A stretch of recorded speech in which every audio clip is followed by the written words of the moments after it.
Koper yang tergeletak di atas meja bar dapur kami tampak biasa saja. Itu adalah koper kanvas hitam yang biasa digunakan Ayu Lestari saat pergi ke rumah kakaknya di Bandung untuk akhir pekan. Tapi saat itu adalah Selasa malam, pukul 11.30, dan rumah kakaknya berjarak beberapa jam perjalanan dengan kereta. "Mau kemana?" tanyaku, meletakkan botol bir yang sedang kuminum dan memperhatikan istriku melipat satu set piyama sutra yang belum pernah kulihat sebelumnya. Ayu tidak mengangkat kepala. Rambutnya yang panjang dan lurus jatuh seperti tirai, menutupi wajahnya. Dia menyelipkan piyama itu di antara pakaian dalam yang tampak baru dan sebotol parfum mahal. "Mas Budi, kita perlu bicara." 4 kata itu. 4 kata yang diketahui oleh setiap suami. Kata-kata yang menjadi pembuka sebuah lagu yang tidak pernah berakhir dengan baik. Aku bersandar di kusen pintu, menyilangkan tangan di atas pakaian kerjaku yang bernoda cat. Setelah 8 tahun pernikahan, aku telah belajar membaca suasana hati Ayu seperti laporan cuaca. Malam ini terasa seperti ketenangan sebelum badai besar. Aku mendengarkan, kataku. Dia akhirnya menatapku. Ada sesuatu di matanya yang dalam, sesuatu yang tidak bisa kutunjuk dengan pasti. Rasa bersalah, kegembiraan? Mungkin keduanya. Aku mau membuat kesepakatan denganmu. Kesepakatan apa? Ayu menutup resleting kopernya dan berbalik sepenuhnya menghadapku. Dia masih cantik, wanita yang sama yang menarik perhatianku di sebuah festival kampus 15 tahun yang lalu. Tapi entah bagaimana, kehangatan telah memudar dari senyumnya. "Beri aku 1 malam," katanya. 1 malam untuk mewujudkan satu fantasi, sebelum kita punya anak. Kata-kata itu menggantung di udara seperti asap di lokasi kebakaran. Aku merasakan sesuatu yang dingin menusuk perutku. "Fantasi apa?" Dia mengangkat dagunya dengan menantang.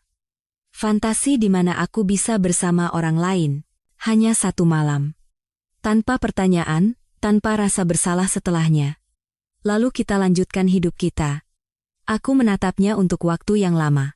Di kejauhan, aku bisa mendengar anjing Bu Ratna, tetangga sebelah, menggonggong pada bayangan di halaman belakang. Kulkas berdengung. Rumah tua di kompleks ini membungkus kami dengan derit dan desah yang akrab. "Kamu minta izin untuk selingkuh," akhirnya aku berkata.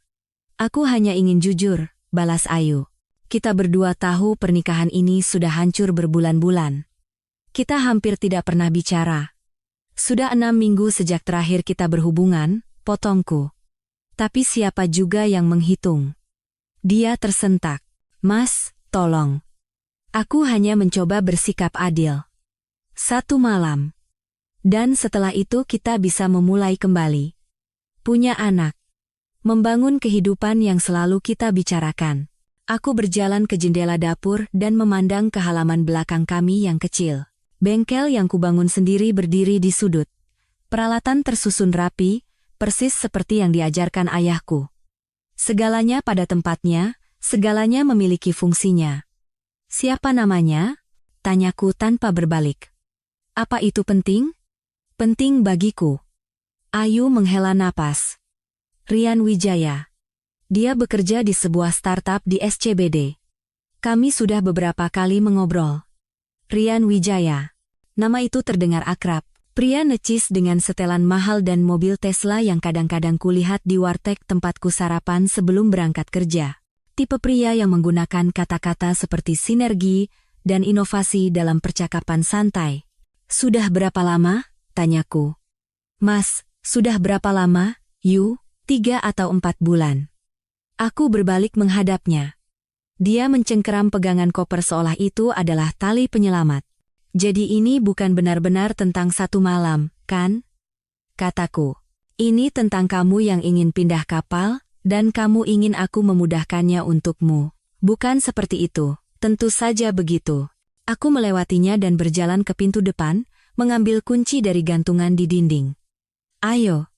Aku akan mengantarmu kemanapun kamu mau pergi. Aku akan memberikan apa yang kamu inginkan." Perjalanan ke rumah orang tua Ayu memakan waktu 12 menit. Dia duduk di kursi penumpang truk pikapku, memegangi kopernya dengan erat, melirikku dengan cemas. 12 menit yang hening. Aku menjaga mataku tetap di jalan, Bibirku terkatup rapat. Radio memutar balada pop yang sedih tentang patah hati dan bir. Sangat orisinal. Mas Budi, kata Ayu saat kami berbelok ke jalan masuk rumah orang tuanya, kurasa kamu tidak mengerti, aku tidak meninggalkanmu, ini hanya satu malam, aku dengar. Aku memarkir truk dan menatapnya. Pergilah wujudkan fantasimu, Yu. Kejar apapun yang kamu rasa telah kamu lewatkan. Dia menatapku seolah aku baru saja menumbuhkan kepala kedua. Kamu serius? Sangat serius. Tapi begini, aku tidak akan duduk di rumah seperti suami yang baik, menunggumu kembali untuk menceritakan betapa menyenangkannya pengalamanmu. Apa maksudmu? Aku meraih ke seberangnya dan membuka pintu penumpang. Maksudku, sebaiknya fantasi itu sepadan, karena saat kamu masuk ke kamar hotel itu dengan dia, pernikahan ini selesai. Wajah Ayu memucat, Mas, kamu tidak bisa melakukan ini. Lihat saja aku. Dia keluar dari truk perlahan, masih tampak syok. Aku menyerahkan tas perlengkapan mandi kecil yang dia tinggalkan di dashboard. Sikat gigimu. Kita tidak mau Mas Rian berpikir kamu wanita yang tidak merawat diri, kan? Rasa sakit yang melintas di wajahnya hampir membuatku merasa bersalah. Hampir. Aku pergi tanpa menoleh ke belakang. Tapi aku bisa melihatnya sekilas di kaca spion. Berdiri di jalan masuk rumah orang tuanya dengan koper di kakinya, ekspresi wajahnya adalah ekspresi seseorang yang akhirnya menyadari gertakannya telah dipatahkan. Rumah terasa berbeda ketika aku kembali, lebih sunyi. Aku mengambil sebotol bir lagi dan duduk di kursi berlenganku, menatap foto pernikahan kami di atas rak perapian. Budi muda dan Ayu muda, tersenyum konyol di luar gereja kecil tempat kami bersumpah akan saling mencintai selamanya berlangsung selama 8 tahun. Ponselku bergetar. Sebuah pesan dari Ayu. Kita harus membicarakan ini seperti orang dewasa. Aku menghapusnya tanpa membalas. 20 menit kemudian, pesan lain. Jangan kekanak-kanakan. Hapus. Lalu telepon berdering. ID penelepon menunjukkan nama Sinta, sahabat Ayu. Tipe teman yang pekerjaannya adalah mengambil swafoto di siang hari dan menciptakan drama di media sosial di malam hari. Aku menjawab pada dering keempat. Mas Budi? Syukurlah. Ayu meneleponku, dia panik. Apa yang sebenarnya terjadi? Tanya saja temanmu itu, kataku. Dia bilang kamu baru saja mengantarnya ke rumah orang tuanya seperti sekantong sampah. Itu tidak seperti dirimu. Mungkin kamu tidak mengenalku sebaik yang kamu kira, suara Sinta menjadi tajam. Aku tahu kalian berdua punya masalah, tapi ini gila, dia istrimu. Ya, 30 menit yang lalu, dia adalah istriku yang meminta izin untuk tidur dengan pria lain. Hening di seberang sana. Sinta, masih di sana? Ayu bilang kalian sudah membicarakannya dan kamu setuju. Oh, ya? Apalagi yang dia katakan? Aku meneguk birku dalam-dalam. Dia bilang kamu paham, ini cuma untuk eksplorasi sebelum kalian punya anak.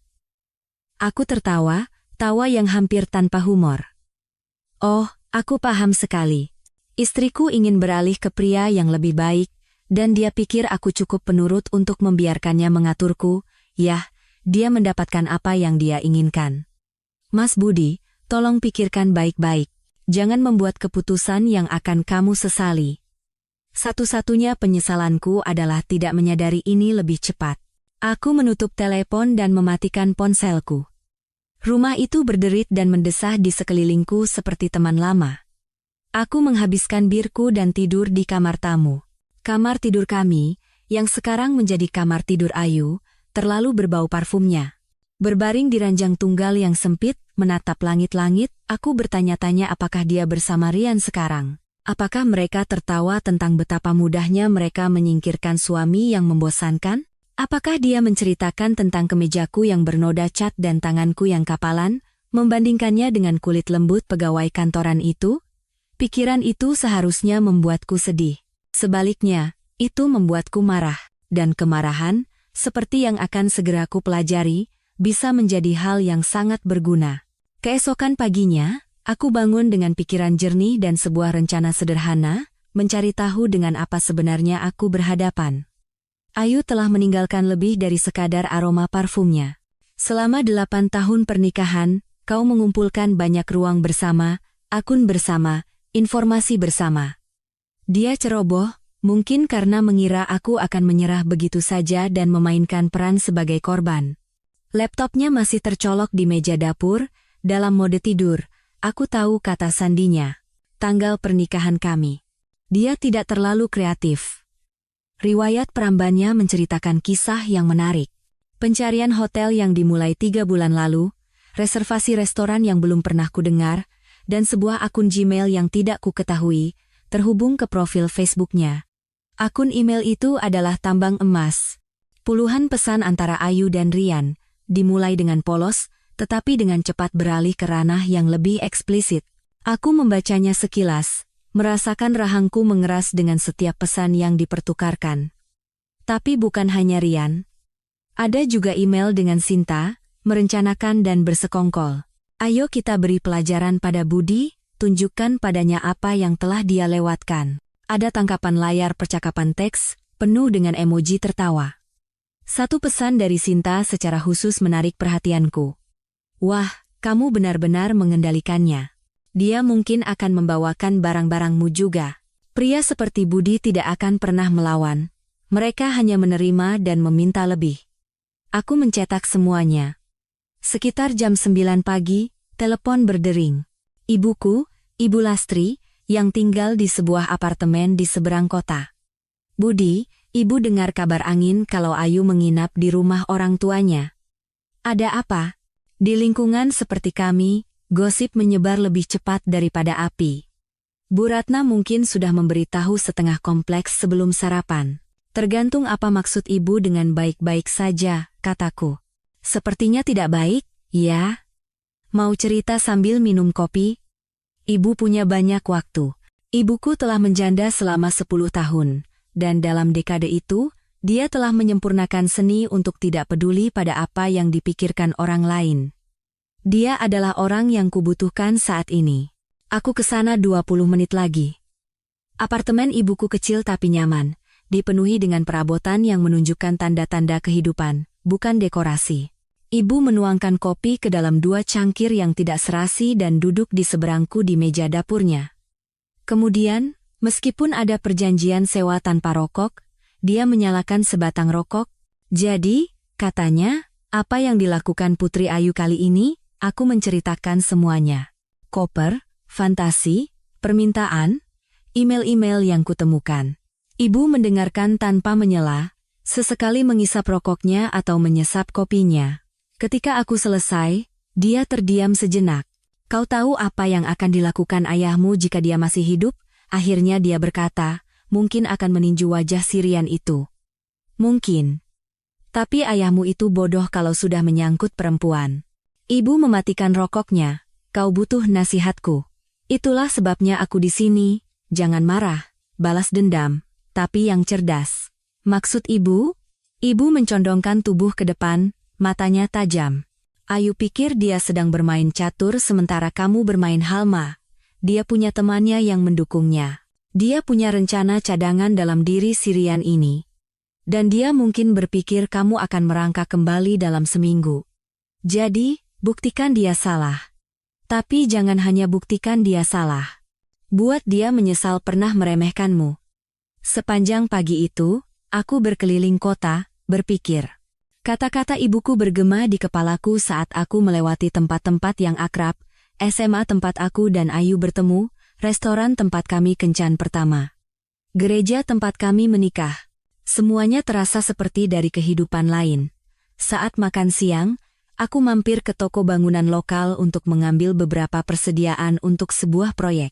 Agus Setiawan, rekan bisnis dan sahabatku, sedang memuat kayu ke truknya di tempat parkir. Budi, pas sekali ketemu kamu. Sudah siap penawaran harga untuk proyek itu? Agus bertubuh besar seperti pemain sepak bola, dengan kepribadian yang serasi, keras, setia, dan sama sekali tidak suka berbasa-basi. Dia juga salah satu dari sedikit orang di kota yang tidak terkesan dengan pesona Ayu. Ada di truk, kataku. Tapi sebelum itu, aku mau tanya sesuatu. Apa itu? Kamu tahu sesuatu tentang Rian Wijaya? Wajah Agus mengeras. Si bajingan genit itu, kenapa? Dia tidur dengan istriku. Agus menjatuhkan papan kayu yang dipegangnya. Ulangi lagi. Aku memberinya versi ringkasnya. Warna wajah Agus berubah beberapa kali dengan menarik saat aku berbicara. Anak sialan, katanya ketika aku selesai. Jadi, apa rencanamu?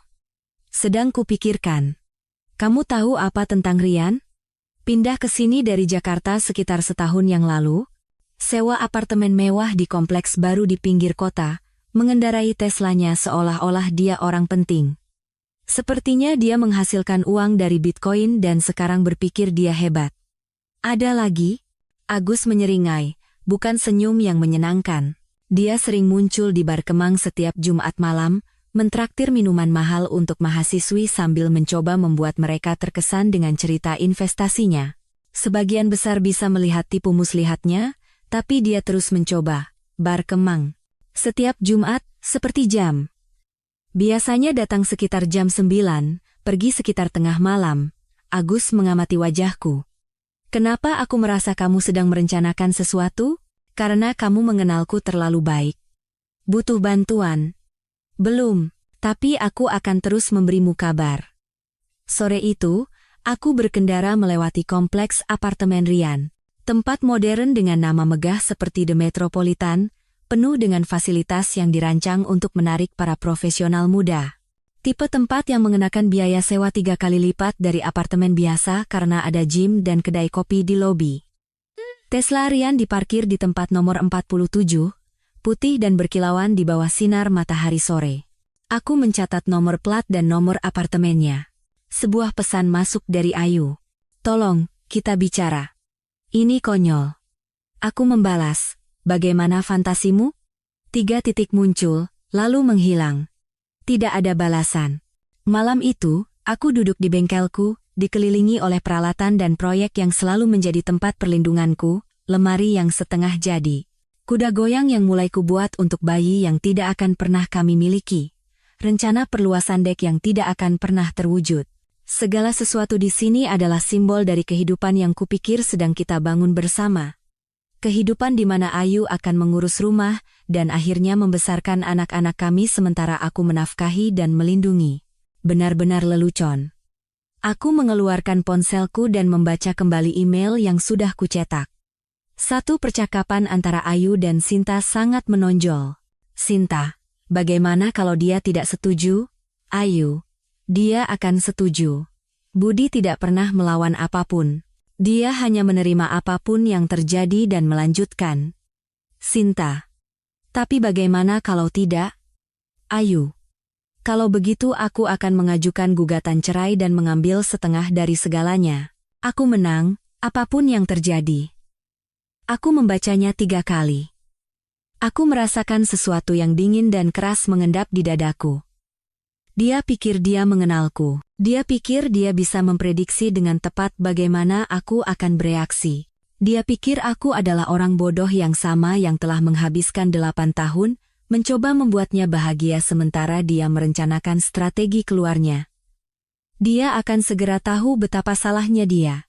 Aku membuka laptopku dan mulai membuat daftar. Jadwal Rian, seperti yang diceritakan Agus. Rutinitas Ayu, tempat-tempat yang dia kunjungi, orang-orang yang dia ajak bicara. Akun media sosial Sinta, yang bersifat publik dan penuh dengan informasi yang berguna. Jika mereka ingin bermain game, aku juga akan bermain. Tapi aku akan bermain untuk menang. Sekitar jam 10 malam, telepon berdering. Ayu lagi. Kali ini aku menjawabnya. Mas Budi? Syukurlah. Aku sudah mencoba menghubungimu seharian. Aku sibuk. Dengar, aku rasa kita memulai dengan langkah yang salah tadi malam. Aku tahu ini sulit dimengerti, tapi sebenarnya, aku mengerti dengan sempurna. Kamu ingin tidur dengan Rian, dan kamu sudah merencanakan ini selama berbulan-bulan. Kamu tidak berpikir aku cukup kuat untuk menghentikanmu, dan mungkin kamu benar. Hening di seberang sana. You? Masih di sana? Mamas, bukan seperti itu. Bukan? Email yang kutemukan di laptopmu menceritakan kisah yang berbeda. Lebih banyak keheningan. Kamu memeriksa komputerku? Itu juga komputerku. Ingat, harta bersama. Kamu tidak punya hak. Aku punya semua hak. Sama seperti kamu punya semua hak untuk merencanakan perselingkuhan di belakangku. Ini bukan perselingkuhan. Ini hanya satu malam. Aku tahu, kamu terus mengatakan itu. Aku bersandar di kursiku, merasa sangat tenang. Jadi, bagaimana tadi malam? Maksudku, apakah Rian memenuhi fantasimu? Kakami, aku tidur di rumah orang tuaku. Menarik. Kenapa? Aku ingin bicara denganmu dulu. Memastikan kamu mengerti. Oh, aku mengerti. Kamu ingin izin untuk selingkuh agar kamu tidak merasa bersalah. Tapi begini, Yu, aku tidak akan mempermudah ini untukmu. Apa maksudmu?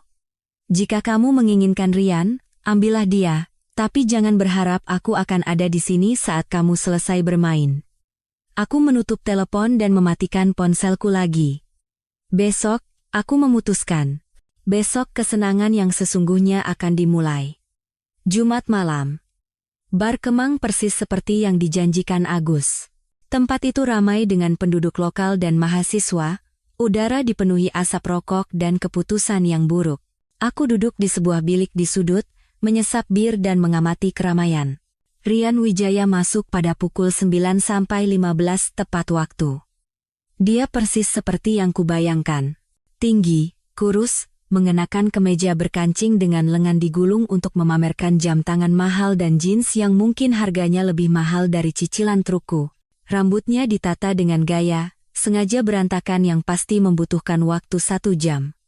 Dia memesan bir impor dan mengamati ruangan seperti pemangsa yang mencari mangsa. Aku menunggu. Rian mendekati seorang gadis berambut coklat berusia awal 20-an, meluncur ke mejanya dengan keyakinan yang terlatih. Aku tidak bisa mendengar apa yang dia katakan, tapi aku bisa melihat senyum sopannya berubah menjadi kejengkelan yang nyaris tidak tersembunyi saat dia meluncurkan kalimat rayuan standarnya. 10 menit kemudian, dia pamit ke kamar mandi dan tidak pernah kembali. Rian mencoba 2 kali lagi, dengan hasil yang sama. Sekitar pukul 10.30, dia minum sendirian di bar, memeriksa ponselnya, tampak semakin frustrasi. Saat itulah aku bergerak. Mas Rian, kan, kataku, duduk di kursi di sebelahnya. Dia menatapku dengan curiga. Apa saya kenal Anda? Budi Santoso. Sepertinya kita punya teman yang sama. Pengenalan muncul di matanya, diikuti dengan cepat oleh kepanikan. Oh, sial. Tenang. Aku memberi isyarat kepada bartender untuk bir lagi. Saya kesini bukan untuk mencari masalah. Bukan? Bukan. Sebenarnya, saya kesini untuk berterima kasih. Rian menatapku seolah aku baru saja mulai berbicara dalam bahasa asing. Berterima kasih? Karena telah melakukan sesuatu untuk saya yang bahkan tidak saya sadari saya butuhkan. Bartender meletakkan birku. Aku meneguknya dalam-dalam sementara Rian gelisah. Saya tidak mengerti, akhirnya dia berkata. Pernikahan saya sudah berakhir, jelasku. Sudah berbulan-bulan, mungkin bertahun-tahun. Tapi saya terlalu keras kepala untuk mengakuinya. Terlalu nyaman dengan rutinitas, Anda tahu, Rian mengangguk hati-hati. Jadi ketika Ayu bercerita tentang Anda, tentang apa yang dia inginkan, saya sadar dia sedang menolong saya. Memaksa saya untuk menghadapi kenyataan.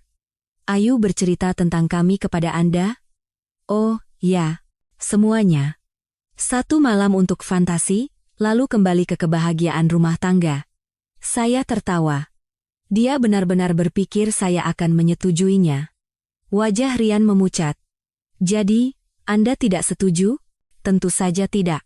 Saya bilang padanya dia bisa mendapatkan Anda jika itu yang dia inginkan, tapi dia tidak bisa memiliki kami berdua. Jadi, kalian akan bercerai? Surat-suratnya akan disiapkan minggu depan. Rian tampak bingung. Tapi dia bilang Anda baik-baik saja dengan itu. Bahwa itu hanya sekali. Aku tertawa, cukup keras untuk menarik perhatian dari meja terdekat. Dia bilang begitu? Wow, dia benar-benar membohongi Anda, ya? Apa maksud Anda? Biar saya jelaskan sesuatu tentang calon mantan istri saya, Mas Rian. Ayu tidak pernah melakukan sesuatu hanya sekali. Ketika dia menginginkan sesuatu, dia mengambilnya, dan dia terus mengambilnya sampai dia bosan atau menemukan sesuatu yang lebih baik. Tangan Rian menegang di botol birnya, dia bilang itu hanya ketertarikan fisik, bahwa dia mencintai Anda, tapi dia perlu menyelesaikan perasaan ini. Dan Anda percaya itu? Ya. Aku menggelengkan kepala dengan simpati pura-pura. Kasihan sekali Anda. Anda benar-benar tidak melihatnya, kan? Melihat apa? Dia pindah kapal. Anda bukan fantasi satu malam, Mas Rian. Anda adalah strategi keluarnya.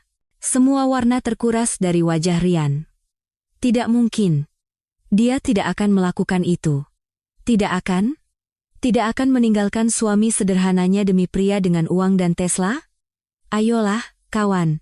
Anda lebih pintar dari itu. Aku bisa melihat roda gigi berputar di kepalanya, keraguan merayap masuk ke tempat kepastian pernah berada.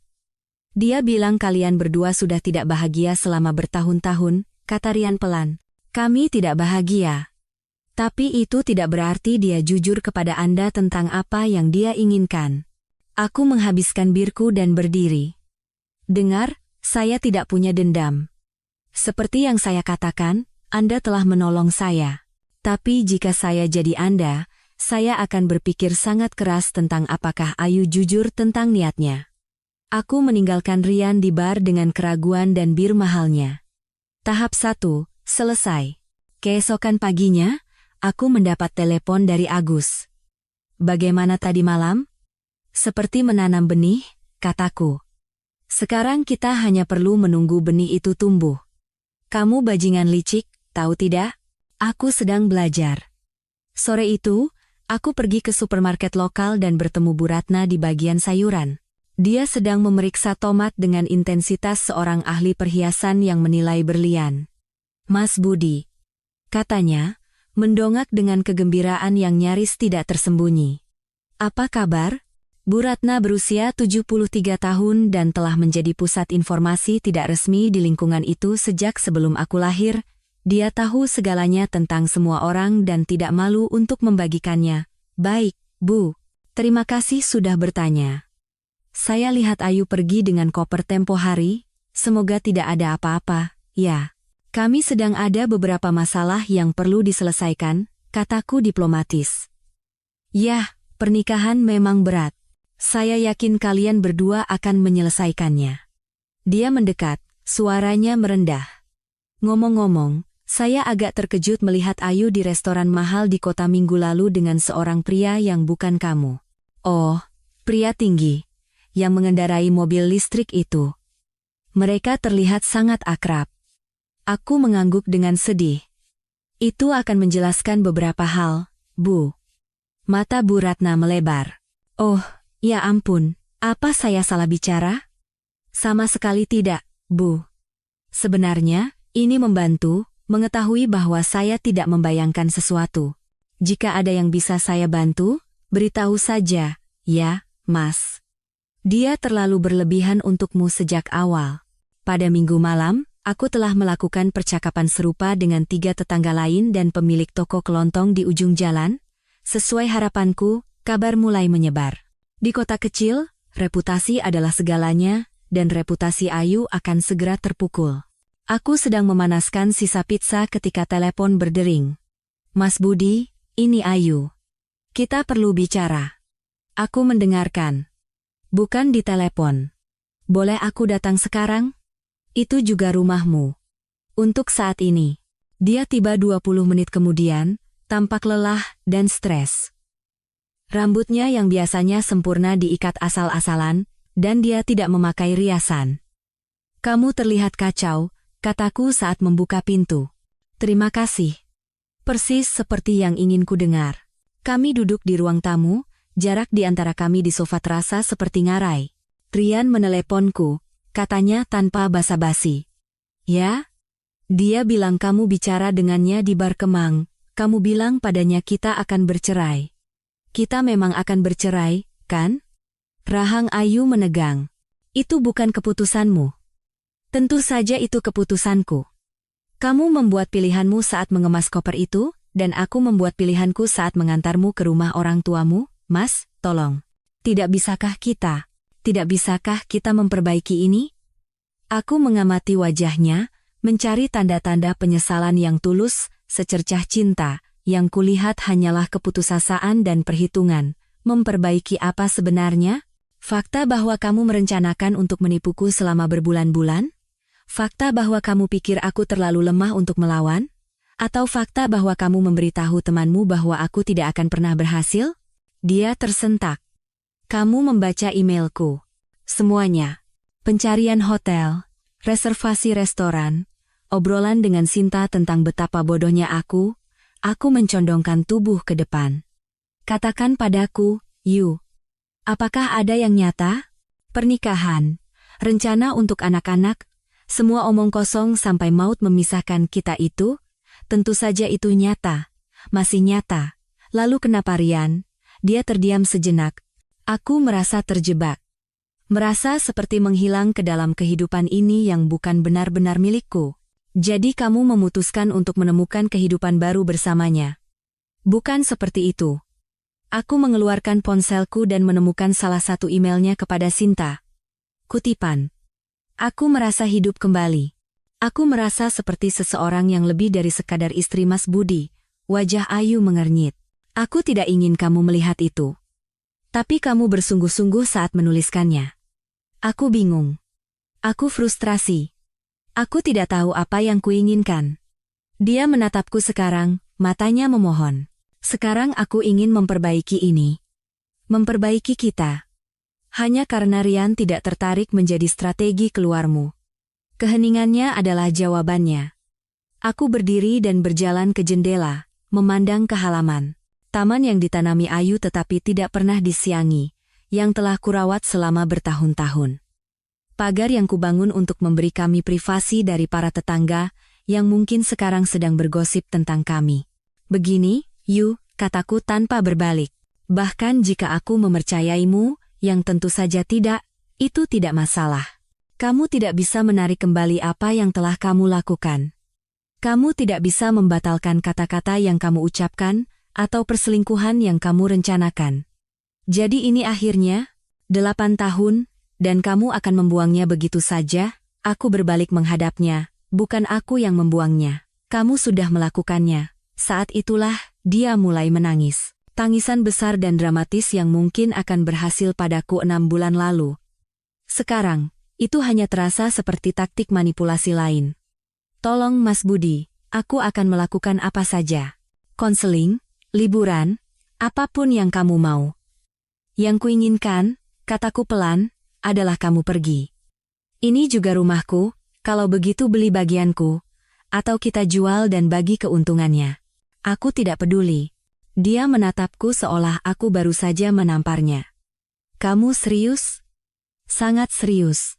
Benar-benar tidak ada yang bisa kulakukan untuk mengubah pikiranmu? Aku memikirkan email-email itu, kebohongan, perencanaan dan persekongkolan selama berbulan-bulan. Aku memikirkan Rian yang duduk di bar Kemang, menyadari bahwa dia juga telah dimanfaatkan, sama seperti aku. Aku memikirkan hidupku, yang kuhabiskan untuk mencoba membuat seseorang bahagia yang tidak akan pernah puas. Tidak ada, kataku. Tidak ada.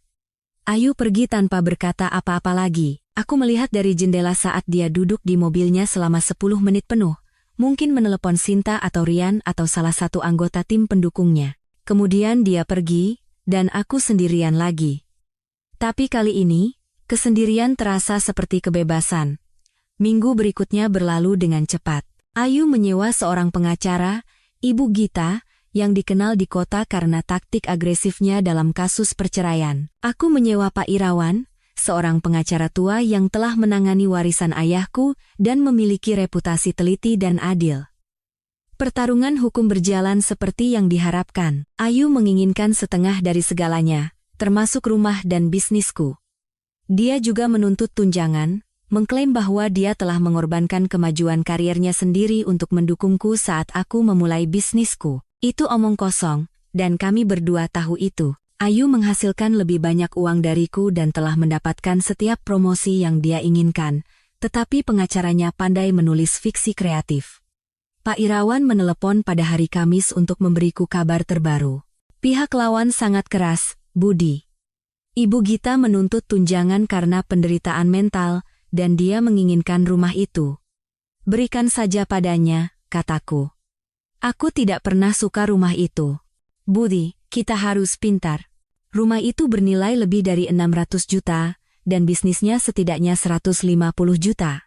Jangan menyerah begitu saja karena kamu marah. Saya tidak marah, saya strategis. Bagaimana bisa? Anda akan lihat. Malam itu, aku bertemu Agus di bar Kemang untuk minum bir dan memberinya kabar terbaru tentang strategi percakapan kami. Jadi, apa langkah selanjutnya? Tanyanya, mendudukkan tubuhnya yang besar di bilik seberang. Menunggu, kataku, dan mengamati. Itu saja untuk sekarang. Ayu mulai putus asa, Rian ingin keluar, dan Sinta bosan menjadi terapis bagi seseorang yang tidak mendengarkan nasihatnya. Aku meneguk birku. Tekanan terus menumpuk sampai ada sesuatu yang pecah. Dan ketika pecah, kita akan siap. Seolah-olah isyarat, ponselku bergetar dengan pesan dari nomor tak dikenal. Ini Rian. Kita perlu bicara. Aku menunjukkan pesan itu kepada Agus, yang menyeringai. Sepertinya ada sesuatu yang baru saja pecah. Aku bertemu Rian di sebuah kedai kopi di kota keesokan siangnya. Dia tampak seperti tidak tidur berhari-hari, rambutnya yang biasanya sempurna acak-acakan dan pakaian mahalnya kusut. Terima kasih sudah mau bertemu, katanya, duduk di kursi di seberangku, tidak masalah. Kamu terlihat kacau. Terima kasih. Sepertinya semua orang mengatakan itu padaku minggu ini. Aku memesan kopi hitam. Rian memesan sesuatu dengan busa dan banyak kata sifat. Jadi, kataku, ada apa? Rian menatap cangkirnya sejenak sebelum menjawab. Saya rasa saya telah membuat kesalahan. Kesalahan apa? Dengan Ayu. Dengan semua ini. Aku menunggunya melanjutkan. Dia berbeda sejak kalian berpisah. Posesif, menuntut. Dia ingin menghabiskan setiap malam bersama, membicarakan tentang pindah, terus-menerus menyinggung soal pernikahan dan anak-anak. Dan itu masalah karena saya tidak pernah menginginkan semua itu. Saya pikir ini hanya kesenangan. Aku tertawa, tawa yang benar-benar geli. Boleh saya tanya, Mas Rian, apa sebenarnya yang Anda harapkan terjadi ketika Anda mulai tidur dengan wanita yang sudah menikah? Saya tidak tahu. Saya kira dia akan menyelesaikan perasaannya dan kembali ke kehidupannya. Maksud Anda, kehidupanku? Ya. Dan sekarang Anda menyadari bahwa dia tidak mau kembali. Rian mengangguk dengan sedih. Dia berbicara tentang Anda seolah-olah Anda adalah monster yang menghalangi mimpinya. Tapi apa yang dia katakan tidak sesuai dengan apa yang saya lihat. Apa yang Anda lihat? Seorang pria yang bekerja keras untuk memberikan semua yang dia inginkan. Seorang pria yang tidak selingkuh, tidak berbohong, tidak melakukan apapun selain mencoba membuatnya bahagia. Dan itu membuat Anda tidak nyaman? Itu membuat saya bertanya-tanya apa yang akan dia katakan tentang saya ketika dia bosan dengan saya, pria pintar. Lebih dari yang saya kira. Jadi, apa yang Anda inginkan dariku? Tanyaku. Saya ingin tahu cara keluar dari situasi ini tanpa dia menghancurkan hidup saya. Aku bersandar di kursiku. Rian ketakutan, merasa bersalah, dan mencari jalan keluar yang mudah. Dia juga kunci dari semua yang telah kurencanakan. Boleh saya beri saran? Akhirnya aku berkata, tolong. Katakan padanya yang sebenarnya. Katakan padanya bahwa Anda pikir ini adalah hubungan sementara, bahwa Anda tidak siap untuk hubungan serius. Jujurlah tentang apa yang Anda inginkan. Dan jika dia tidak menerimanya dengan baik, maka Anda akan belajar apa yang telah saya pelajari. Ayu tidak bisa menerima penolakan. Ponsel Rian bergetar. Dia meliriknya dan meringis. Dia? Tanyaku. Ya. Ingin tahu di mana saya, kapan rapat saya selesai. Anda bilang padanya Anda bertemu saya? Saya bilang saya ada rapat kerja. Dia melacak lokasi ponsel saya. Aku menatapnya. Apa? Dia memasang aplikasi agar dia bisa melihat di mana saya berada. Katanya untuk keamanan, Kalau terjadi sesuatu pada saya, dan Anda membiarkannya, wajah Rian memerah. Saat itu sepertinya bukan masalah besar. Sial, Rian. Dia mengikatmu lebih erat daripada dia mengikatku.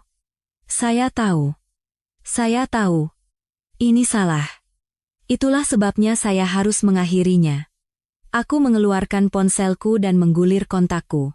Apa yang Anda lakukan? Tanya Rian. Menelepon seseorang yang bisa membantu kita berdua. Agus menjawab pada dering kedua. Budi, ada apa? Ingat bantuan yang kau berutang padaku untuk proyek itu? Ya, aku akan menagihnya sekarang. Bisakah kau bertemu denganku dan seorang teman di bengkelku dalam 1 jam? Tentu. Bantuan macam apa? Jenis bantuan yang melibatkan aplikasi pelacak lokasi, istri selingkuh, dan malam yang sangat menarik. Aku menutup telepon dan menatap Rian. Anda ingin keluar, kataku. Saya akan membantumu keluar. Tapi sebagai imbalannya, Anda harus membantuku. Bantuan macam apa? Jenis bantuan di mana kita memberikan Ayu persis apa yang dia inginkan. Rian tampak gugup. Saya tidak ingin menyakitinya. Aku juga tidak. Tapi aku ingin dia mengerti bahwa tindakan memiliki konsekuensi. Dan aku ingin dia berhenti meremehkan orang-orang yang dia coba manipulasi. Apa yang harus saya lakukan? Aku tersenyum. Ikuti saja petunjukku. Dan apapun yang terjadi, jangan berhenti berakting sampai aku memberimu isyarat. Berakting apa? Berakting seperti kekasih yang patah hati yang akhirnya menyadari kebenaran. Rian menatapku lama. Anda benar-benar bukan seperti yang saya duga. Bagus, kataku. Ayu juga tidak. Kita meninggalkan kedai kopi bersama. 2 pria yang dipermainkan oleh wanita yang sama, siap untuk membalikkan keadaan. Permainan akan menjadi sangat menarik. Rumah Agus sempurna untuk rencana yang ada di benakku, terpencil, pribadi, dan dengan sebuah bengkel yang akan sesuai dengan tujuan kami. Rian mengikutiku ke sana dengan Teslanya, mungkin bertanya-tanya apa yang telah dia masuki. Jadi, apa rencananya? Tanya Agus saat kami berkumpul di dapurnya. Aku mengeluarkan ponselku dan menunjukkan kepada mereka berdua percakapan teksku dengan Ayu. Dia pikir aku sedang mempertimbangkan kembali perceraian, jelasku. Dia pikir dia bisa memanipulasiku kembali. Dan kamu akan melakukannya? Tanya Rian. Sama sekali tidak. Tapi dia tidak tahu itu. Aku menggulir pesan-pesan itu. Dia memainkan peran sebagai korban. Memberitahu semua orang yang mau mendengarkan bahwa aku tidak masuk akal, kejam. Bahwa yang dia inginkan hanyalah 1 malam untuk mengeksplorasi perasaannya. Omong kosong, gumam Agus. Tepat. Tapi begini. Dia juga memberitahu orang-orang bahwa Rian yang mengejarnya, bahwa dia adalah korban tak berdosa dari teknik rayuan canggih Rian. Wajah Rian memerah. Dia bilang apa? Oh, ini lebih baik lagi. Menurut Ayu, kamu berjanji akan meninggalkan kota jika dia memilih untuk tetap bersamaku. Bahwa kamu hanyalah selingan sementara yang menjadi terlalu terikat. Itu tidak benar. Aku tidak pernah mengatakan itu. Aku tahu. Tapi itu cerita yang dia sebarkan. Yang berarti dia mempermainkan kita berdua sejak awal. Aku beralih ke layar lain di ponselku, rekaman yang telah kuunduh pagi itu. Rian, kamu harus meneleponnya. Katakan padanya kamu ingin bertemu malam ini untuk membicarakan masa depan kita. Katakan padanya kamu sudah memikirkan apa yang dia katakan tentang pernikahan dan anak-anak, dan kamu siap untuk mengambil langkah selanjutnya. Tapi aku tidak siap. Aku tahu, tapi dia tidak. Dan ketika dia muncul mengharapkan lamaran, dia akan mendapatkan sesuatu yang sangat berbeda. Rian tampak tidak yakin. Sesuatu macam apa? Kebenaran. Kebenaran tentang apa yang telah dia katakan kepada orang-orang tentang kita berdua, kebohongan yang telah dia sebarkan untuk menutupi kesalahannya. Dan kebenaran tentang fakta, bahwa ini tidak pernah tentang 1 malam. Dan menurutmu apa yang akan dicapai oleh itu? Aku menatap kedua pria itu, merasakan beban 8 tahun pernikahan, berbulan-bulan kebohongan, dan minggu-minggu perencanaan yang cermat. Menurutku itu akan menunjukkan padanya bahwa dia tidak sepintar yang dia kira. Dan itu akan memberi kita berdua penutupan yang kita butuhkan untuk melanjutkan hidup. Agus menyeringai. Aku suka itu. Apa yang harus kulakukan? Cukup berada di sini, untuk berjaga-jaga jika situasinya menjadi rumit. Rian menelepon. Suaranya sedikit bergetar saat dia mengucapkan kalimat yang telah kuajarkan. Kegembiraan Ayu terdengar bahkan melalui speaker ponsel. Ya, katanya dengan terengah-engah. Ya, aku akan ke sana, Rian. Aku tahu kamu akan melakukannya. Aku tahu kamu akan menyadari bahwa apa yang kita miliki itu istimewa. Jam 8, kata Rian. Di pemandangan danau senja, aku akan ke sana, dan Rian, aku mencintaimu. Wajah Rian memucat. Ya. Sampai nanti. Dia menutup telepon dan menatap ponselnya seolah-olah itu akan menggigitnya. Dia belum pernah mengatakan itu sebelumnya, katanya pelan. Itu keputusasaan, jawabku. Orang yang putus asa mengatakan hal-hal yang putus asa. Pemandangan Danau Senja adalah tempat nongkrong yang populer bagi remaja dan pasangan muda. Cukup terpencil untuk privasi, tetapi cukup umum untuk merasa aman. Aku tiba lebih dulu, memarkir trukku di balik deretan pohon di mana aku tidak akan langsung terlihat. Rian tiba 10 menit kemudian, tampak seperti orang yang berjalan menuju eksekusinya sendiri. Anda yakin tentang ini? Tanyanya saat keluar dari mobil. Sudah terlambat untuk mundur sekarang, kataku, memeriksa ponselku. Dia akan segera tiba. Mobil Ayu muncul tepat waktu. Lampu depannya menyapu area parkir saat dia berhenti di samping Tesla Rian. Dia mengenakan gaun yang belum pernah kulihat sebelumnya dan sepatu hak tinggi yang mungkin harganya lebih mahal dari cicilan trukku per bulan. Rian, panggilnya, praktis berlari ke arahnya. Aku sangat senang kamu menelepon. Dari tempat persembunyianku, aku melihatnya melingkarkan lengannya di lehernya dan menciumnya dengan gairah teatrikal. Rian berdiri kaku, lengannya nyaris tidak membalas pelukan itu. Kita perlu bicara, katanya, dengan lembut mendorongnya menjauh. Tentu saja. Tentang masa depan kita, tentang apa yang akan terjadi selanjutnya. Mata Ayu berbinar karena kegembiraan. Aku sudah memikirkan apa yang kamu katakan, tentang membawa hubungan kita ke tingkat selanjutnya. Ayu, ada yang harus kukatakan padamu. Apa itu, sayang? Rian menarik napas dalam-dalam. Aku sudah bicara dengan Budi. Perubahan ekspresi Ayu terjadi seketika dan dramatis. Kegembiraan menghilang, digantikan oleh sesuatu yang dingin dan penuh perhitungan. Apa? Kami minum kopi kemarin. Dia memberitahuku beberapa hal. Yah, hal-hal yang tidak sesuai dengan apa yang kamu katakan padaku. Hal-hal apa? Seperti fakta bahwa kamu memberitahu orang-orang bahwa akulah yang merayumu, bahwa akulah yang memulai hubungan ini. Rahang Ayu menegang. Aku tidak mengatakan itu. Tidak? Menurut Budi, kamu telah memainkan peran sebagai korban di seluruh kota. Ayu yang malang, disesatkan oleh pria kota yang canggih. Rian, kamu tidak mengerti. Oh, aku mengerti dengan sempurna. Aku mengerti bahwa kamu tidak pernah bermaksud ini sebagai hubungan satu malam, bahwa kamu telah merencanakan untuk meninggalkan Budi selama berbulan-bulan. Ayu mundur selangkah, topengnya akhirnya terlepas. Jadi bagaimana jika aku melakukannya? Apakah itu salah? Menginginkan sesuatu yang lebih baik untuk diriku sendiri? Tidak. Tapi berbohong tentang itu salah? Aku tidak pernah berbohong padamu. Kamu bilang Budi baik-baik saja dengan ini. Kamu bilang dia mengerti. Dia seharusnya mengerti. Pria sejati akan memperjuangkan istrinya, bukan hanya menyerah. Rian menggelengkan kepalanya. Kamu benar-benar tidak mengerti, ya? Mengerti apa? Dia memang memperjuangkan istrinya, dengan melepaskanmu. Dengan menolak untuk bersaing memperebutkan seseorang yang tidak ingin dipertahankan. Saat itulah aku melangkah keluar dari balik pohon. Halo, Ayu. Dia berbalik, wajahnya pucat di bawah sinar bulan. Budi? Apa yang kamu lakukan di sini? Menonton istriku mempermalukan dirinya sendiri untuk terakhir kalinya. Kalian merencanakan ini. Kalian menjebakku. Aku memberimu persis apa yang kamu minta. 1 malam untuk fantasimu. Bagaimana hasilnya?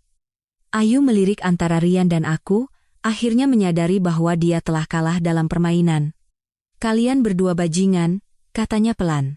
Sebenarnya, kata Rian, kami hanya dua pria yang bosan dimanipulasi. Rian, tolong, jangan biarkan dia memengaruhimu. Apa yang kita miliki itu nyata. Ya. Budi menunjukkan padaku beberapa email yang menarik. Percakapan antara kamu dan Sinta tentang strategi keluar dan rencana pindah kapal. Wajah Ayu mengernyit. Itu hanya curhat. Aku tidak bersungguh-sungguh. Kamu bersungguh-sungguh setiap katanya, kataku. Sama seperti kamu bersungguh-sungguh ketika memberitahu Sinta bahwa aku tidak akan pernah berhasil. Sama seperti kamu bersungguh-sungguh ketika merencanakan semua ini untuk membenarkan keinginanmu keluar dari pernikahan. Aku mencintaimu, katanya, air mata mulai mengalir. Tidak, kamu tidak mencintaiku. Kamu mencintai ide tentangku. Pilihan yang aman. Pria yang akan bekerja keras dan tidak bertanya, sementara kamu mencari tahu apa yang sebenarnya kamu inginkan, itu tidak benar. Katakan padaku, Yu. Kapan terakhir kali kamu bertanya tentang mimpiku, tujuanku, rencanaku untuk masa depan? Dia menatapku, tidak bisa menjawab. Kupikir juga begitu. Kamu tidak pernah melihatku sebagai pasangan. Kamu melihatku sebagai pengganti sampai seseorang yang lebih baik datang. Rian berdeham. Ayu, maafkan aku, tapi aku tidak bisa melakukan ini lagi. Semua ini. Ini bukan yang kuinginkan. Tapi kamu bilang. Aku mengatakan apa yang Budi suruh katakan. Untuk membawamu ke sini agar kita semua bisa melakukan percakapan ini secara langsung. Ayu melirik di antara kami lagi, keputusasaannya berubah menjadi amarah. Kalian pikir kalian sangat pintar, ya, berdua? Yah, selamat. Kalian telah menghancurkan segalanya. Kami tidak menghancurkan apapun, kataku. Kamu melakukan semua ini sendiri. Aku akan membuat hidupmu seperti neraka dalam perceraian ini. Aku akan mengambil semua yang kamu miliki. Silakan coba. Tapi kamu mungkin ingin memeriksa emailmu dulu. Ayu mengeluarkan ponselnya. Tangannya gemetar saat dia menggulir pesan-pesannya. Apa yang telah kamu lakukan? Bisiknya. Meneruskan beberapa korespondensi kita ke pengacaramu, Ibu Gita. Email di mana kamu berbicara tentang menyembunyikan aset dan membuat klaim palsu tentang penderitaan mental. Pengacara tidak suka jika klien mereka berbohong kepada mereka. Ponsel Ayu terlepas dari tangannya, berderak di aspal.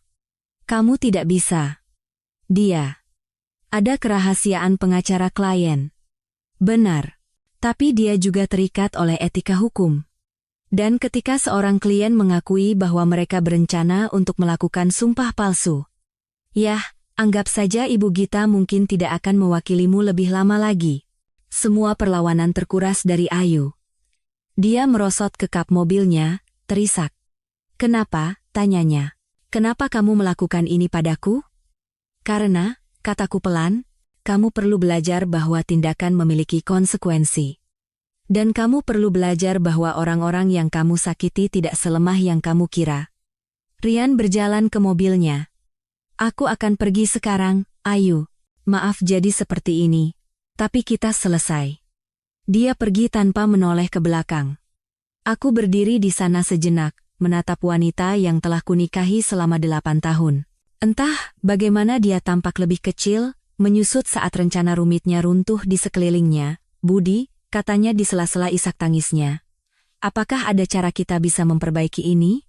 Tidak ada, kataku. Tidak ada. Maafkan aku. Aku benar-benar minta maaf. Aku tahu kamu menyesal. Tapi menyesal tidak mengubah apapun. Aku kembali ke trukku, meninggalkannya sendirian di tempat parkir dengan mimpi-mimpinya yang hancur dan gaun mahalnya. Saat aku mengemudi pulang, aku merasakan sesuatu yang belum pernah kurasakan selama berbulan-bulan, kedamaian. Kemarahan telah hilang, digantikan oleh kepuasan yang tenang karena keadilan telah ditegakkan. Ayu menginginkan satu malam untuk fantasinya. Sebaliknya, dia mendapatkan pelajaran seumur hidup tentang bahaya meremehkan orang yang kau cintai.